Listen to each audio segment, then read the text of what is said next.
I'm not gonna bullshit you. Getting back into shape sucks.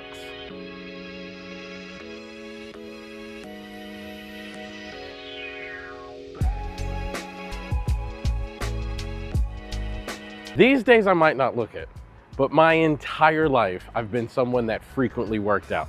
I started working out when I was in high school because I was an athlete. I played football, I played basketball, and I played baseball. Then I went to college and I played football and baseball in college. And I've always worked out, and I was always physically fit, and I was always in shape, all through college and even after college. Then I went to graduate school, and I worked out for a little while I was in graduate school, and then I graduated, and in 2006, life got crazy. I started studying for my licensing exam. I passed that, and then I opened my therapy practice, and I developed this mentality.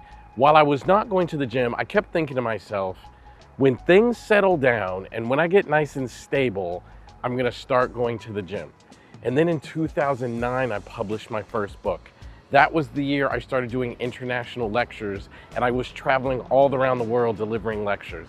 And then eventually I got really busy doing that. And then eventually I created a company, a whole training organization that became the largest training organization in this field and took up a lot of my time and a lot of my energy. Then I started creating podcasts, signing television deals. I went on to publish 5 more books, and all the while I was not working out and my health was suffering, and I kept making excuses, and I kept telling myself, eventually when things settle down, I'm going to get back in shape. Until I had a very profound realization, which was things are never gonna settle down. This is life. And if I don't figure out a way to put exercise and my physical health in my current routine, it's going to cost me and potentially cost me my life. So recently, I've decided, in spite of my busy schedule, I've decided regardless of how things work and how many hotels I'm in or airplanes I'm on, I'm going to prioritize my health. And I've been going to the gym, I've been running when I'm on the road, I've been exercising with bands in hotel rooms, doing whatever I can to keep fitness as a part of my life.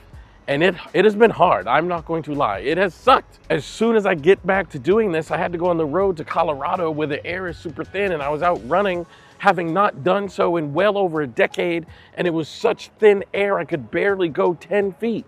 But I had to keep it up, and I had to keep going. And as hard as it's been, and as shitty as it's been, it has been rewarding and amazing to get back to the level of fitness that I'm used to see my body respond, to see the scale dropping, and to feel my arms getting tighter. It has been such an amazing, rewarding, remarkable journey that I'm so honored to go on it. And I hope, if you're following me on social media, honestly, if I could inspire one person to take control of their health, and in spite of your busy schedule with kids, family, work, education, job, whatever, to get back to a level of fitness that is healthy and good for you, then it will all have been worth it. Now, if you've been following me for a while, you know that I tried to restart a couple of years ago at this very gym, this very spot. And I remember working out thinking, man, like this used to be easy, and it wasn't. Like things I could previously do, I'm now really struggling to do.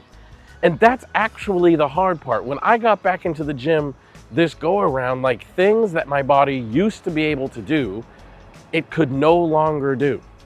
And I knew I've got to get through this in order to get to the place where I want to be. I knew I've got to get through the hard and uncomfortable spot in order to get where I want to be. I've got to go through that difficult spot of feeling sore, feeling weak, not being able to perform, feeling disappointed, embarrassed, and ashamed.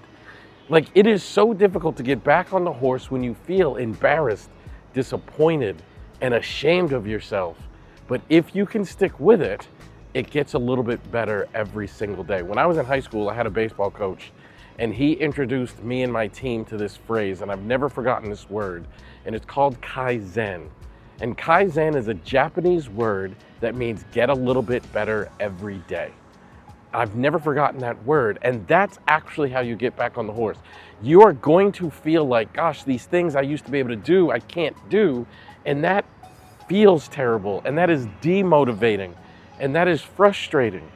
But I always remember Kaizen. The point is to get a little bit better every day. I tell people, man, I didn't get this out of shape overnight. I'm embarrassed about it. Like, I'm ashamed of it. When I see pictures of myself, I don't like it. But it didn't happen every day. It was literally years and years, well over a decade of me eating things I shouldn't eat at hours I shouldn't have eaten it, and in quantities I shouldn't have eaten it. It didn't happen overnight, so I'm not going to get myself back into shape overnight. I'm going to have to focus on just getting a little bit better every single day in order to get back to the point where my body can do the things that I remember it could do. Now, I told you, I remember being in Colorado a few weeks ago when I started this journey, or towards the beginning of this journey, and I went outside to run, and I literally could barely run 10 steps. The air was super thin, and I was just I just couldn't do it. Now, I can do it. It's just been about a month, and I can do it. I can run, and I can go further than I could a month ago.